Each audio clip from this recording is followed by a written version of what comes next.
thank you very much for taking the time to be with us, timekeeper, and we really appreciate it. So for the people who don't really know Résans, Yes.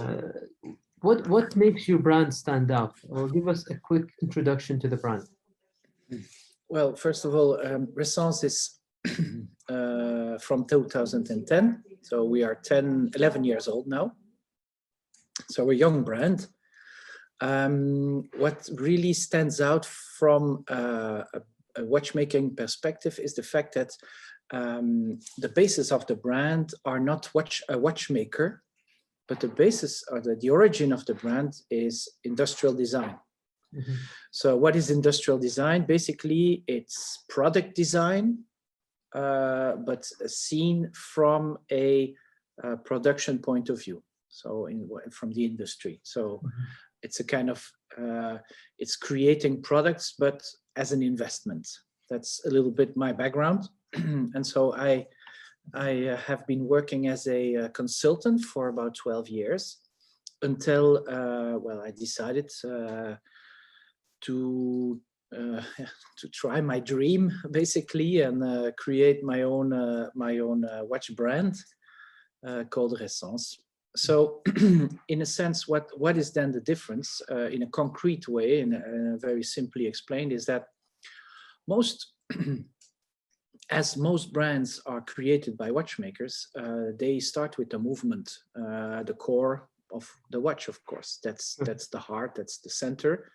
And that's why they start, and that's why they put their energy and their creativity and their innovations are very often concentrated around the movement. Well, you can think of many different technical things that have been developed by my colleagues, of course.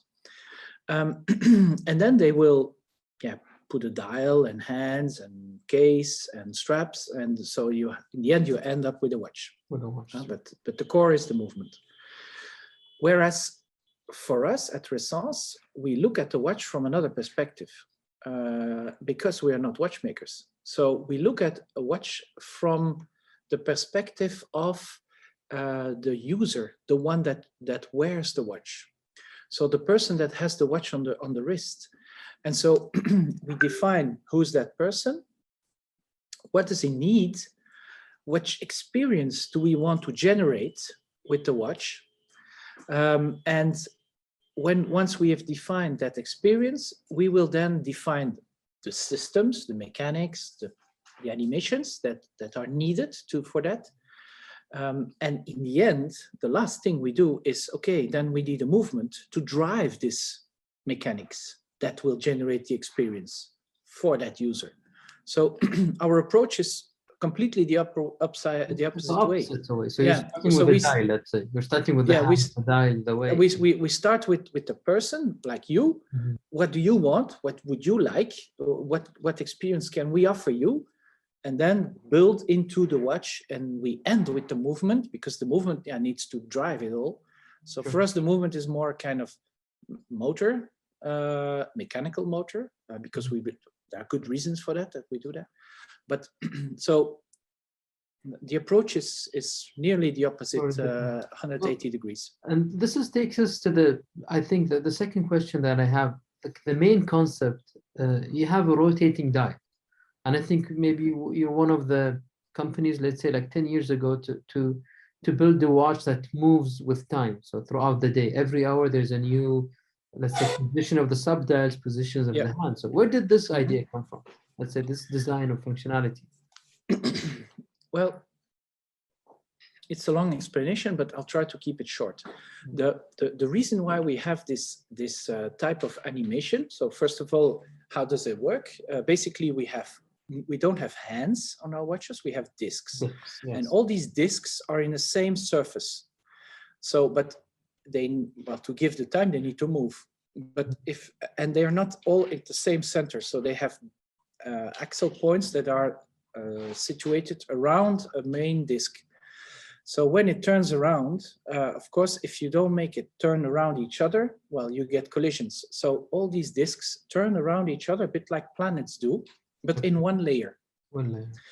And we do that also following, and that is very important, the same way of reading the time, because you can invent a new type of watch, but if then suddenly it becomes really hard to read time, then maybe you didn't do a good job.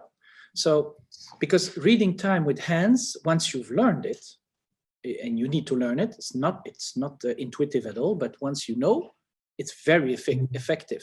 You read it really fast. So we took that as a base, but we changed it and we put it in 2D.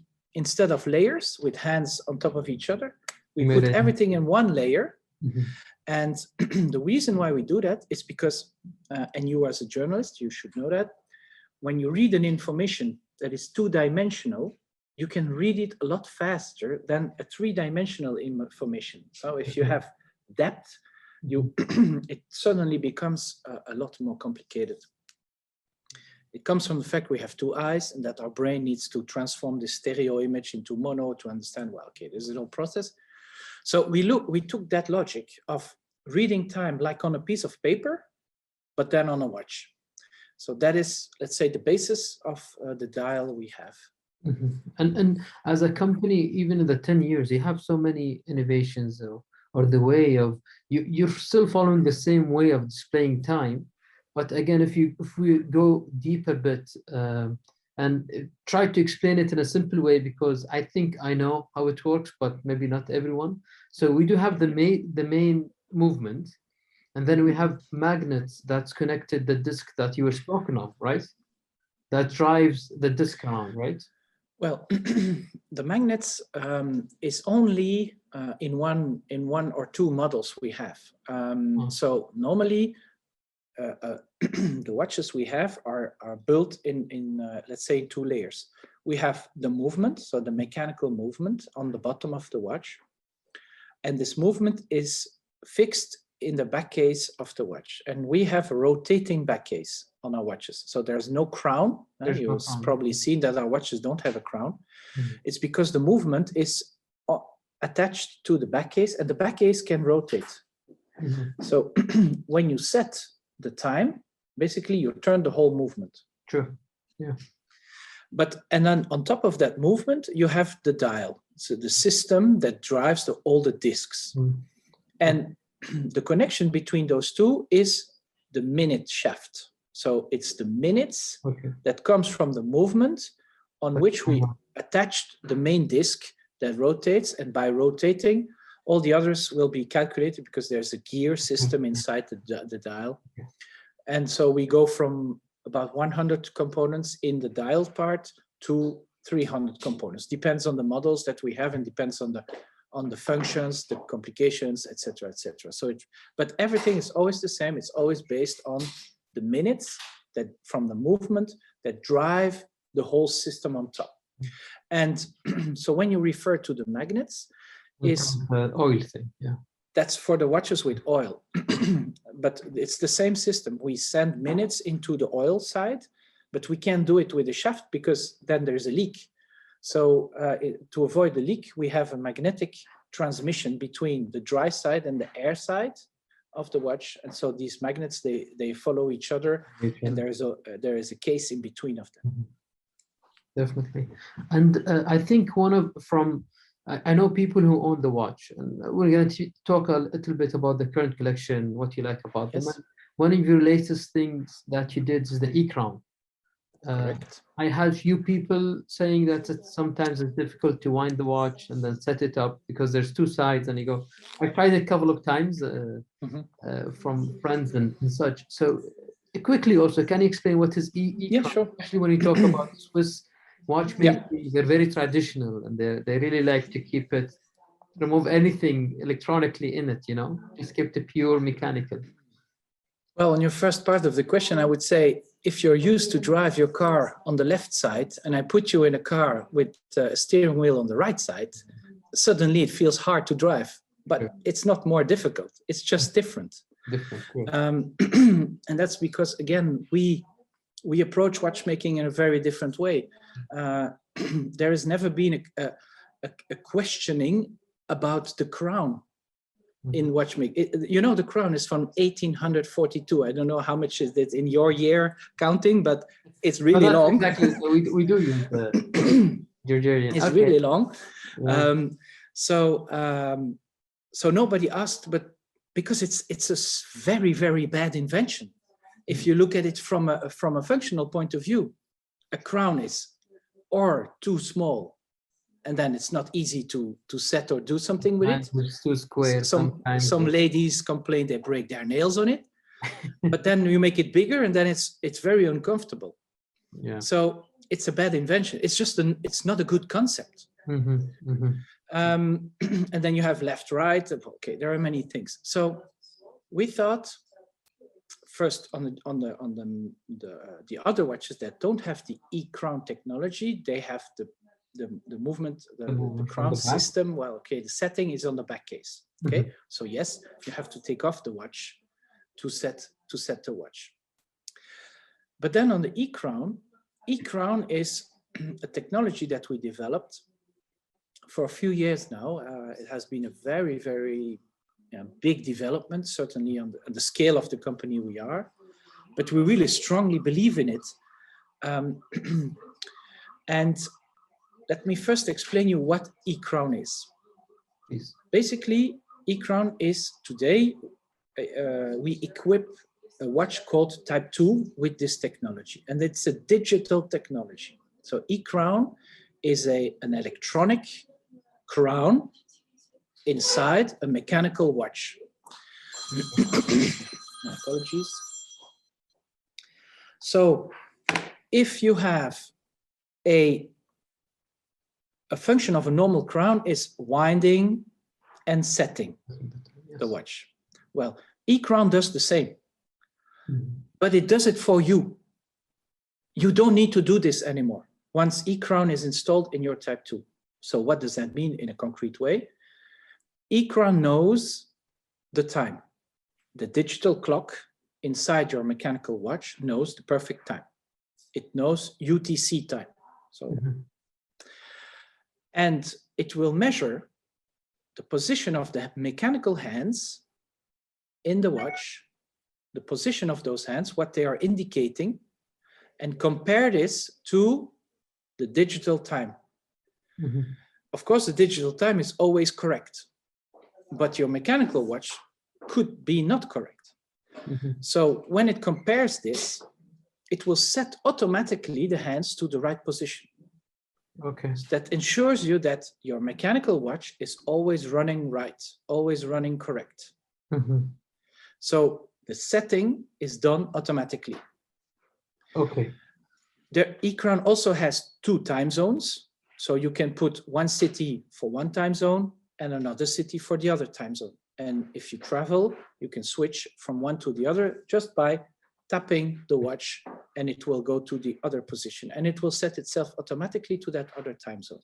And for people who doesn't know, like, where is the energy coming from? So it's a mechanical from watch. light. Yeah, from light. Okay. So on top of the watch, on the dial, you have the discs, and some of the discs are open. They have openings. And underneath, there is a photovoltaic cell. There are 2 openings with there are 2 cells in the watch. And so there are shutters, and these shutters, they will open to let the light in when the battery is a bit lower. This is to show you as a user, okay, please make sure that the battery is charged. So I can put it. Because the watch needs to show you this. There is no display on the watch, you know, there's no digital display. So you need to see, okay, the battery is a bit low. But you can connect it to your phone, right? You can, but you don't need to. So this watch, works perfectly independently from anything. Once you have set the time manually, because you can still do it manually. Manually, yeah. With the back case, you can manually set the time. Once you've done that, the digital clock will read out in which position you have put the hands and will digitize this, and this will become the new digital time for that time zone. So if you put off the watch for a month, you put it back on the wrist, it will automatically set the watch to the right time again, the time you have set the watch in. This can be done manually or with an application. So we have also an e-crown application. Yes, true. that allows you to send cities for the 2 time zones in the watch. Once you've done that, there is no connection anymore. So the watch works completely independently from any device outside. So you're really questioning the hundreds of years of watchmaking. So the first thing you do, you don't want the crown. Second thing you do, we don't need the hands anymore. We don't need the 3-dimensional thing, right? So like, I have a question, but I just want to, like, in the 10 years, I know you have, in our region, unfortunately, not a lot of people know. A few years ago, I noticed some people wearing the watch, but it died down, to be honest with you. So what is the reaction of people who are into watches because they love the finishing, they love the history of the watch, they love the crown, the name Patek, just because it's Patek, you know? And this is a huge in our country. They're spending thousands to get the name Rolex. It's perfect. It's perfect. And I understand that. You know, these people, some of them will at a certain point see that the watch they have is an invention that's 200 years old, that it did not change for 50 years, probably. If you take the brands that you refer to, their watches are designed 50 years ago, basically, just roughly. The technology they use is at least 100 years old. So you can like that, I understand. I also like old cars. Myself, I'm a big fan of vintage cars, but we live in the 21st century. Résance is a 21st century brand for 21st century people. I'm not creating watches for people that are 100 years old. I'm creating watches for people that are living today, like you, like me, like everyone here. So the question that we ask ourselves is, would we invent fine watchmaking today? What would it look like? Well, it would look like a Résance, because we look at it from today's perspective. There is electronics today. There is digital technology. Let's not forget, before there was the crisis with the quartz in the Swiss industry, watchmaking was at the forefront of technology, of innovation. You cannot imagine. Nobody bought a watch for the craftsmanship in the 60s. Nobody. They didn't care about it. They bought a watch because it was precise. Because it was ruggedized, because it was strong, because it was good quality. But so they bought a watch for its functional aspect. And today, watchmaking, by just saying, okay, we can be more precise than quartz, so we will start to make, I would call it a kind of art of craftsmanship. True. I'm 100% okay with it, but this is not Résance. We don't make art, we make functional watches. So the inventions, the technology that we bring is all about functionality. Because if your watch is not functional, it's not relevant for us. That's our perspective. Of course, there are other brands with other logics, and you just gave a few examples that are super successful, so they're not so bad. They're just a different, I think, a different mindset. Like, it's a completely different mindset. That's what I explained to you. We start with the user, and we don't start with the movement. So we have a different look at things. Your car is full of electronics. True. But people still love, you know, the old. They like the sound. They like the sound. They like the most people don't like so much electric cars. The people that really like cars, they don't know. They don't like electric. Maybe Ali is on the call with Porsche and all the PDK and stuff. Yeah, because we didn't hear the sound, but it would be nice. So that is why we still have a mechanical movement, because a mechanical movement gives you more a feeling of empathy than a quartz movement, for example. You hear it ticking. I give you the example. You have two watches. One is quartz and one is mechanical. They cost the same. You take a Patek with a quartz movement and you take a Patek with a mechanical movement. They both break down. Which one? And I tell you, there's only one you can save. Not a second you will hesitate to save the mechanical one. Yes, that's why I ask. It's because sentimental also to have a watch that can live for the 100 years ahead. anybody Yes, can service. That's definitely why people see them as piece of art, and it's a piece of art. So yeah. So let that's me of ask you course then, as a user, what's your favorite watch from your current collection? Because you Uh-huh. just celebrated the 10th anniversary and you have amazing, honestly, and I told Ali, very interesting and a beautiful collection. Well, this question is difficult to answer because I designed them all myself. So, and every time I design a watch, there is a reason why I do it. So I could say, yes, for in a day I feel sporty, I would say, okay, my preferred watch would be a Type 5 because it's my diver. It's the watch I will wear in the ruggedized circumstances. I would say the watch I'm most proud of is the Type 2 because it represents, in a sense, the vision we have on fine watchmaking, the fine watchmaking of the 21st century.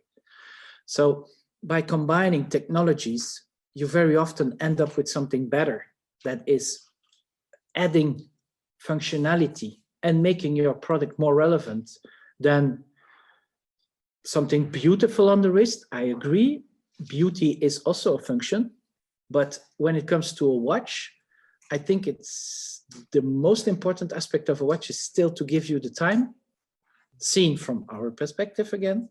For some, it's not. For some people, and I perfectly understand it, it's just to feel better because they have a strong brand on their wrist. I feel stronger, I feel better. It's a bit like high heels for girls. They feel stronger when they wear them. Sure. Well, for us guys, it's the same. It's the same. We have a Rolex, we feel better. So, it's the same. It's the same logic, but differently. You know, we really see it from that. Who do you see your current customers then? Like, as a young brand, and as Ali spoke, and I go to different expos and such. For me personally, it's really important to meet and know the persons behind the brand, and I'm guessing the same to you too. It's really important to know the people who are like true followers. So who do you see them? Are they young? Are you getting the older generation or the new people getting into watchmaking in general? Well, we have because we have a very different type of persons that buy our watches. It was for us quite a difficult thing to put something that was common to all of them. Mm-hmm. You could say they're old, they're young, they're beautiful, they have money, they have whatever, they have a Porsche, but it's not. Some are allergic to Porsches, some are allergic to watchmaking, some are allergic to things that everybody thinks it's normal. So we have searched for this, and we found out that the common denominator for Résance is people that are challenging the state of the art in their field. When we see what they do in their business, usually they have a business or they created something with their brains, usually intellectual, creative, yes. Their added value comes from their creativity. You see that all of them were successful because they challenged something there was in their field. Mm-hmm. They challenged it using new technology or whatever to bring something new to the table. So I think that's the common thing we could find. So so we tend to say they're more forward thinkers, looking at, well, okay, what's next? What will be after? So there's now this. They don't accept the norm, like what you guys do. What are you guys doing exactly?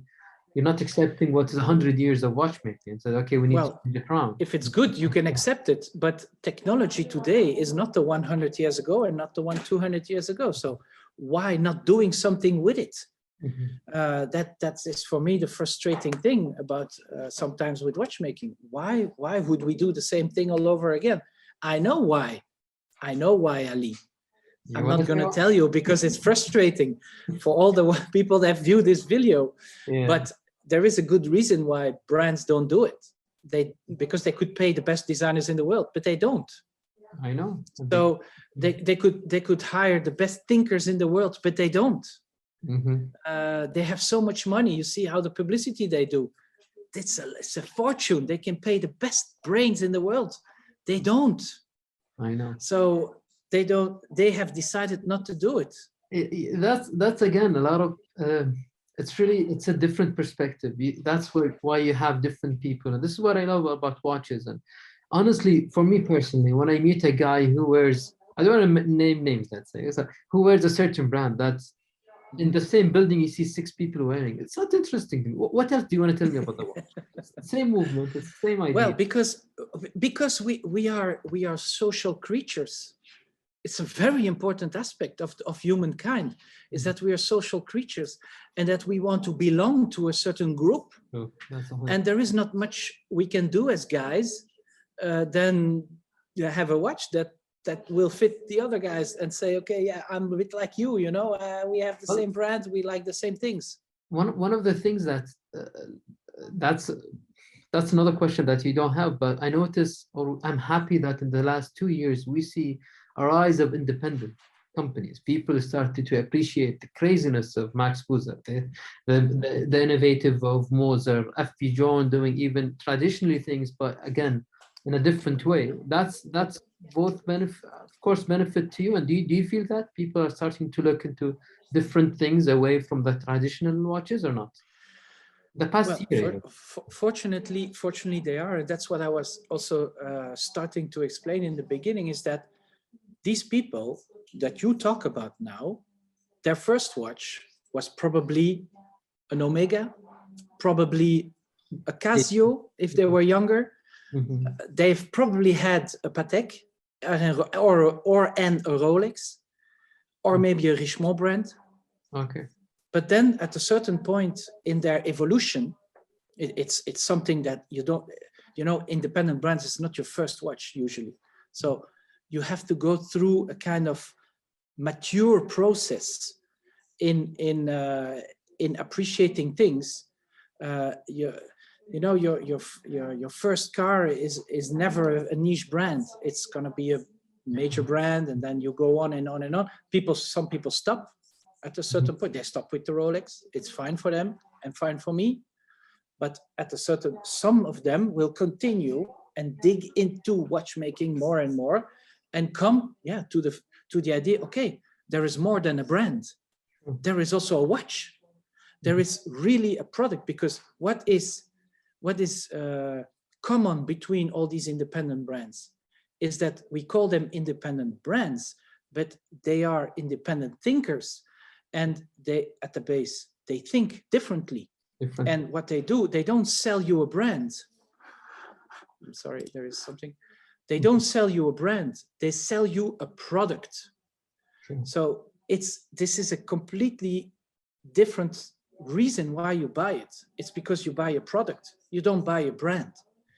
And so this is, I think, the interesting thing of our business is that you grow towards independent brands slightly. It's a mature. I'm happy to see that. So I know we're running a little bit out of time. Let's talk about what's next. Do we hope to see new complications from Résonance? Do we hope to see new models in the coming year? Yeah, so of course, recently we introduced the Type 1 Squared, and Type 1 Squared introduces a new technology that is based on reading time by color. Yeah. So we are used to wear watches with hands, maybe digital watches, but a color is also a very strong communication carrier. If I say, we talk about temperature and I say red, you immediately think warm. So your brain doesn't need a fraction of a second to understand, to make that link. And so we can do the same for time. If I say yellow is the morning, you will know, okay, every morning my watch is yellow, and in the evening it's blue, and in the middle of the day it's green. So you have the colors. That's not very precise. But then if you combine that color with a size or an array or different dimensions, you can make it more and more precise. And so you can, just by having another way of representing time, you can make it a lot more efficient. The concept dates already a few years for us, because it's kind of spin-off of a project I did with a professor at Harvard. And so it's a bit a light version of the concept we developed together that I introduced now on the SquareDix, but for sure later on in a few years we will come with the full system where we augment the reading precision by 50%. So what does that mean? You check the watch, you have 50% more chance to read the right time in 0.65 seconds. So check, very short. You have 50% more times you're correct when I ask you what time is it now. Hours and minutes with this new concept. So that's a very, very strong advantage. And one of the parameters we use is color. Color. Amazing. So yeah, we go back to the first question that you're starting with the functionality of the. Of course, yes. Functionality is key for us. Amazing. Well, hopefully, I think, again, thank you very much for your time. I can see. Thank you for the invitation. We can, I know last year was a tough year on all of us, I guess. And we're still here in Kuwait. We're a bit struggling to, that's why we need to end up, so we have to make the curfew before we close down. But what are you hoping for 2021?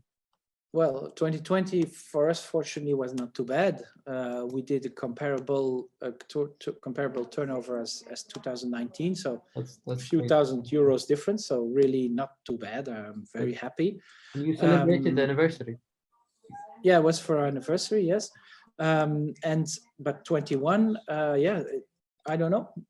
It's another lockdown year. Huh? Let's face it. We just today we went into a new third lockdown here in Belgium, so it's not clear what's happening, and our governments are postponing and postponing and postponing. The same as with us, man. It's terrible here. It becomes a sanitary dictatorship slowly but surely. So well. I hope it's going to be fine. I hope so, but yeah, I don't know. We'll see. Thanks. When is one last question? When is the next watch coming? A tip. When do we get to check Résans next? Well, we have novelties during the year. We will have something for Watch and Wonders, and a bit later in the year also, and. We hope maybe beginning of next year there will be new things. So we are working on new models, of course, all the time. We have a 5-year plan. So we start with one, and then the other one is a bit further, and the other one is nearly finished.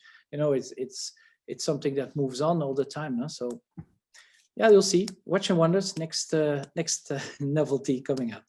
Hopefully. Thank you very much for your time. I really appreciate it. Thank you, Ali. Sorry for rushing up. Next time we have a longer conversation, and hopefully we're going to do a story and a coverage on your brand in Arabic, but I will share it with Ali, and he will hopefully enjoy it. Thank you very much again. Thanks a lot. Thanks a lot. Thank you very much. Thanks, Ali. Also. Thank you for your support.